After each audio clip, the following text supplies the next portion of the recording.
ओम नमः शिवाय महारुद्राय भवाधवलेश्वराय बालालिंगाय नमो नमः।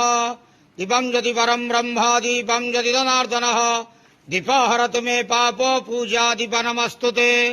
अहे धवलेश्वर बालालिंग महाप्रभु संसार सुखी रखंतु। आज शुभ शुक्रवार रे समस्त श्रद्धालु भक्त मानक आश्रीपद करंतु। मनस्कामना पूर्ण करंतु। कर्म क्षेत्र उन्नति करंतु। ग्रहरिष्ट खंडन करंतु। जगतर मंगल करंतु। विश्वर कल्याण करंतु। आपणक नाम विख्यात करंतु। सेवकर डाक श्रवण करंतु। समस्त गुआवसा भक्त मानकर मनस्कामना पूर्ण करंतु।